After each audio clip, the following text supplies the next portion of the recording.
Bonjour, c'est Jean-François de Agir et Vivre Enfin et je vous contacte aujourd'hui pour le conseil numéro 36 de Agir et Vivre Enfin qui est de ne pas couper notre lien avec la nature. Alors avant que d'aller plus loin, je vous demande si c'est possible de vous abonner et de liker notre vidéo à la fin si vous l'avez aimé, parce que ça nous permet d'évoluer, ça nous permet d'avancer, de traiter encore plus en profondeur les sujets et d'avoir plus de volume. Voilà, donc ceci étant dit, pourquoi nous faut-il conserver le lien que nous avons avec la nature ? La première fois que j'y ai pensé vraiment de manière profonde, c'est quand j'ai lu, j'étais jeune, un livre où Henri Vincenot, mon écrivain préféré, parlait de son séjour à Paris, parce qu'Henri Vincenot est parti à Paris, il a fait HEC, et en fait il a dit qu'il est tombé très malade à un moment, il se demandait pourquoi, et il s'est rendu compte simplement que c'était parce qu'il s'était coupé de la nature, parce qu'il ne marchait plus dans l'herbe, pieds nus comme il le disait, il ne mettait plus ses sabots, et finalement à chaque fois qu'il avait l'occasion de poser les pieds quelque part, il y avait du bitume, et il n'était pas allé dans les parcs. Et en fait, il était tombé, d'après lui, malade de cela. Et sur le moment, j'avais eu du mal à comprendre cette notion. Mais il y a des fondamentaux qu'il ne faut pas oublier. Et entre autres, les fondamentaux, c'est que l'homme est extrait de la nature, que l'homme, jusqu'à il y a quelques dizaines d'années, était intimement lié à la nature. En effet, si vous regardez, si vous observez la répartition de la population française, vous verrez que tout a basculé aux alentours des années 35-40, époque où on est passé, progressivement, on a commencé à passer d'une France rurale à une France urbaine. Et c'est normal puisque les moyens de production changeant, la mécanisation arrivant, rappelons que les deux guerres ont été une hémorragie dans les campagnes, mais aussi qu'on a réquisitionné les chevaux. Certains disent que ça s'est fait exprès pour les remplacer par des tracteurs. Nous sommes arrivés à une situation où on est passé d'une population principalement rurale, de la campagne, à une population urbaine, de la ville. Moi, dans notre village, là, à titre d'exemple, il y avait facilement 5 ou 6 fermes. Et actuellement, sur ces 5 ou 6 fermes, il n'y en a plus qu'une, avec un homme qui gère des dizaines d'hectares, et simplement avec son énorme tracteur.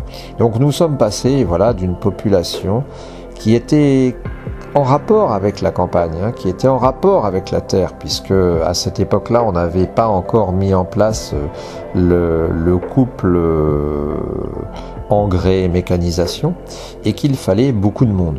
Pour vous donner un exemple très simple, la ferme d'en haut de chez nous, la ferme Châtel, la ferme Gournay, qui a été vendue voilà quelque temps, cette ferme d'une centaine d'hectares, 80 hectares, employait en 47 20 personnes à peu près. Vous aviez la maîtresse de maison, vous aviez le maître, qu'on appelait maître, qu'on saluait en enlevant sa casquette. Je vous invite à écouter le CD de Jean d'Archy. Et vous aviez donc beaucoup de monde à la campagne. Et tous ces gens avaient un rapport avec la terre, avaient un rapport avec la nature. Dans la ferme Châtel, il y avait 2 personnes qui étaient dévolues à l'entretien des haies et des arbres, parce qu'on coupait du bois pour avoir de la chaleur, on coupait du bois pour faire la cuisine, et toute l'année, les personnes, à la main et pas à la machine, à la hache, à la scie, préparaient du bois et préparaient tout un tas d'arbres et les tailler, etc.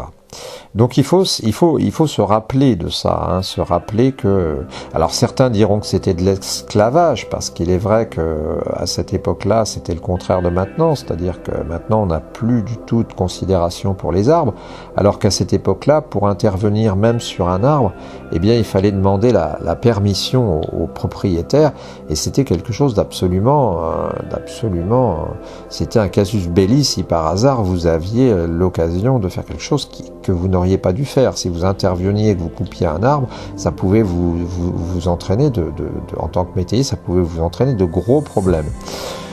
C'était un détail. Donc ce que je veux dire simplement, c'est que nous avons cette relation avec la nature qui a toujours existé. Quand on visite Lascaux, bien on s'aperçoit de cette relation intime avec les animaux. Et ce qui s'est passé, bien entendu, c'est que dans notre société, dans la société dans laquelle nous vivons, eh bien, ce lien avec la nature, nous l'avons supprimé, nous l'avons coupé net, d'un coup de pince coupante, quick. Et nous sommes arrivés finalement dans une situation où l'homme n'a plus beaucoup de rapport avec la nature. Alors ce qui est paradoxal aussi, puisque je me rappelle des paroles d'un collègue qui m'avait accueilli quand j'étais pour la première fois dans mon premier poste en tant qu'enseignant.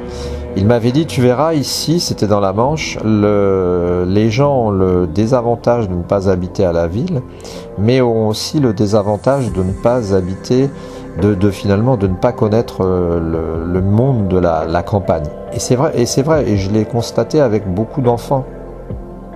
À titre d'exemple, une de mes collègues de maternelle était allée se promener pour aller chercher avec ses enfants de l'école, ses élèves, pour aller chercher des pommes et pour travailler sur les pommes à l'automne à la récolte. Et en fait, elle s'était aperçue que les enfants lui disaient qu'ils avaient peur de marcher dans l'herbe, parce qu'ils ne marchent plus dans l'herbe, parce que c'est synonyme de danger, et puis parce qu'aussi, vous voyez qu'avec la tique, les gens ont peur de tout. Donc ce que je veux dire simplement, c'est que nous avons cassé de manière objective ce lien avec la nature, et que ça n'est pas prêt de s'arranger. Ça n'est pas prêt de s'arranger, puisque maintenant nous sommes de plus en plus loin de la nature.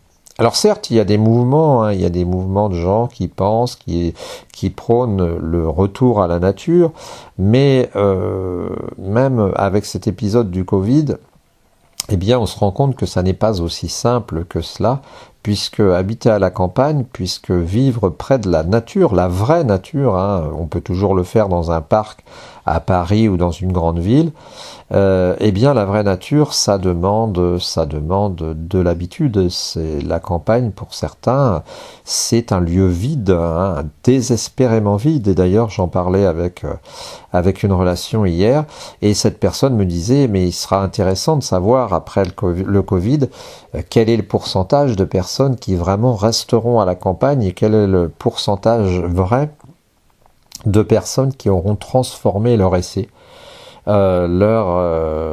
qui auront réussi à s'intégrer. Ça rappelle un peu, toute proportion gardée, encore un exemple dont parle Henri Vincenot, ça rappelle l'histoire des babacools, des gens qui en 68 ou 70 venaient à la campagne pour essayer de vivre proche de la nature. Et Henri Vincenot s'en amusait parce qu'il les voyait arriver, il faisait comme il le disait, du feu avec du bois vert, ça faisait beaucoup de fumée, ça leur piquait les yeux, et quelques semaines plus tard, ils étaient repartis. Eh bien, on est peut-être un peu dans le même style d'époque, et le fait de vivre en rapport avec la nature est très très très très important. Et nous ne vivons pas suffisamment avec la nature. Alors qu'est-ce que ça veut dire vivre avec la nature, puisque à la limite quelqu'un qui habite dans le milieu d'une plaine céréalière ne vit pas vraiment avec la nature. Qu'est-ce que ça veut dire que de vivre avec la nature? Eh bien, vivre avec la nature, ça signifie entretenir une relation étroite avec la nature. Ça signifie physiquement toucher aux herbes, toucher à son jardin régulièrement. Et puis ça signifie aussi observer la nature, ça signifie la protéger, ça signifie peut-être faire partie d'associations. Et tout ça, eh bien, nous n'en faisons pas suffisamment partie, nous ne le pratiquons pas suffisamment. Alors si vous recherchez comment expliquer, une sorte de moyen d'arriver à vous intégrer à la nature, à la partager, à à communier avec elle, eh bien, je pense, ne le faites pas dans l'intérêt essentiel d'améliorer votre vie, mais faites-le comme un moyen, comme l'occasion de vivre mieux, et profitez et essayez que ce soit un acte authentique, hein, parce que si vous prescrivez des quarts d'heure nature simplement pour le fait de vouloir aller mieux, ça ne va pas être si simple que ça. Selon moi, pour vraiment aimer la nature, pour réussir à communier avec elle, eh bien il faut se laisser aller, il faut observer, il faut participer d'un temps plus long, hein, d'un temps moins rapide, et puis il faut vivre tout simplement, retrouver un rythme, retrouver une hygiène de vie, et ça se fait naturellement, ça vient naturellement. Et ça ne signifie pas nécessairement vouloir cultiver un grand jardin ou alors avoir un parc à sa disposition ou des animaux pour s'exprimer. On peut fort bien, en habitant dans un appartement, eh bien descendre dans un terrain vague, s'asseoir sur un agglo et regarder la nature qui a repris possession des lieux. Tout le monde peut le faire et c'est quelque chose qui est à notre portée.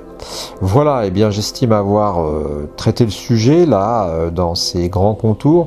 N'hésitez surtout pas à commenter puisque ça nous arrange et ça nous intéresse beaucoup. Et puis, comme je le disais, si vous pouvez, eh bien abonnez-vous et mettez un pouce pour nous aider.